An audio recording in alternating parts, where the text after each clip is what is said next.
গরিব ছিলাম, এই জায়গাটা আমরা পরিষ্কার করতে পারি নাই। কিছু বললেই আমার বিরুদ্ধে। আমি এখন কি করব বলেন? কারো বিরুদ্ধে বললে আমার বলে যে আগামীবার এমপি দাঁড়াই, তোমার ভোট নাই। আমি বলছি আমার আর এমপি লাগতো না। আরে নিজের জন্মস্থানের সেবা 5 বছর পাইছি, এর যে সবাই জয় কিছু হয় না, এটাই আমার জন্য যথেষ্ট।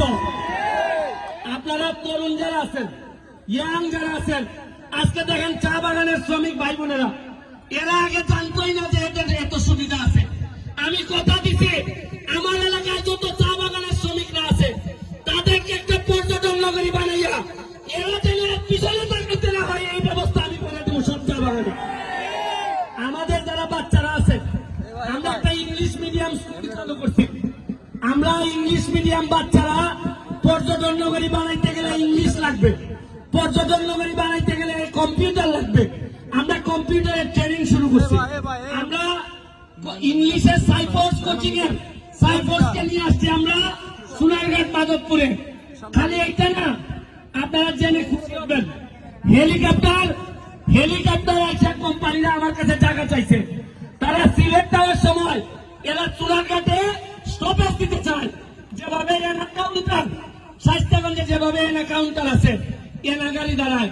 আমার সাথে কথা হইতেছে, সোনারঘাটে হেলিকপ্টারের কাউন্টার হবে, হেলিকপ্টার নামবে। আপনারা জানেন না কেন? আপনারা জেনে খুশি হবেন, আগামী মাসের দিকে আমাদের এখানে টেকনিক্যাল কলেজ হইতেছে, টেকনিক্যাল কলেজের কাজ শুরু হইতেছে। আপনারা জানেন ট্রাক্টর প্রতিদিন এখন গর্ত ভরাটের কাজ করে, রাস্তায় রাস্তায় গর্ত ভরাটের কাজ করে। আমি কথা দিচ্ছি। আচ্ছা ভাই, ব্যারিস্টার সুমন স্পিড বোট চালু করেছেন, আপনি কি মনে করেন? আমার ব্যারিস্টার সুমনকে কাজ করে অনেক ভালো লাগতেছে, আমার অনেক ভালো লাগতেছে দেখে, মানুষ অনেক উপকৃত হইতেছে দেখে অনেক ভালো লাগতেছে, আমিও মজা নিতেছি। ঠিক আছে, এনজয়। ভাই আপনি কি বলবেন?